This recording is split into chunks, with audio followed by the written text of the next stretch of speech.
to go out, I guess, in that game. What did you make of it? Yeah, tough. We took a real beating in the first 25 minutes. I think they had 14 or 15 sets to our 3 or 4. So,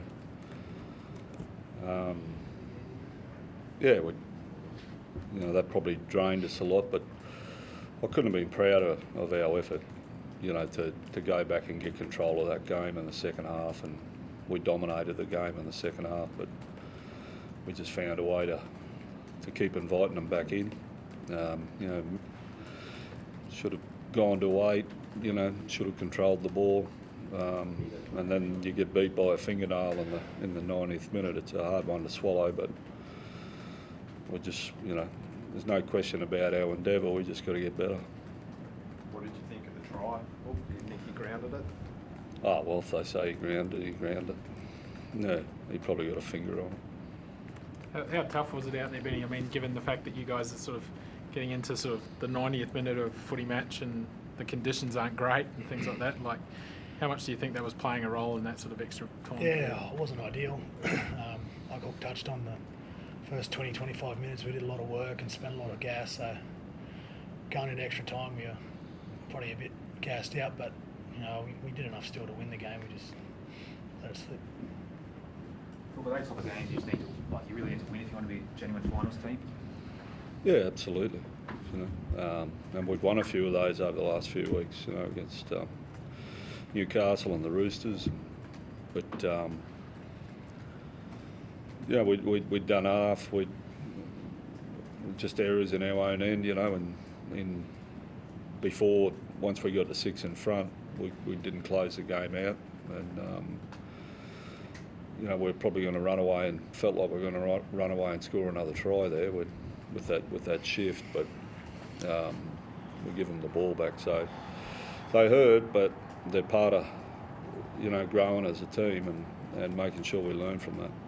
You talk about growing as a team. Look, obviously a couple of young guys had some tough nights, particularly slowing into the high ball. Is that just part of their learning experience now? You just got to persist with them? Yeah, well, they've got to learn. It's a really big stage out there, and I thought our forwards were terrific. I thought our backs, they got a lot of lessons there tonight about how to execute and defend kicks, and the defensive effort I thought was outstanding for all we had to withstand. They got 2 kicks in the first half and a fingernail in the 90th minute. Everything else we turned away. Well, as a coach, what do you want to see Tyrell do in those situations? Does he have to attempt to catch the ball? Or? Oh, look, he'll be all right. He'll learn from that, and we'll help him. It's a big, as I say, it's a big stage, and their kicking game is really good, and it's obviously part of his development. But there are a lot of other things that happened in that game from some experienced guys as well that we should have sewn it up earlier. How's Josh? Look, I mean, it's obviously not the milestone day he wanted, I guess. No, he's got a groin problem. So I don't know, to be honest, but he couldn't go on, so we'll have to get a scan and check it out. Just quick on Moses Sully, just how well he's going since he's been at the club. He played pretty well tonight again. Yeah, I thought he was brilliant. He's been great. He's fitted in really well, and the way he's playing at the moment, he's one of the better centres in the NRL at the moment. But just quickly on that decision to take the penalty goal from the sideline, you turned down 2 points in the first half. We had 12 men, and we proved right with that try. But what was sort of thinking behind that? We're worried about that sideline penalty goal attempt. No, I went over to Zach and asked if he was confident to have a shot, and he said yes. And I'm going to back my teammates if they're confident to get a job done. Then I'm going to put my faith in them. So yeah, he got it done.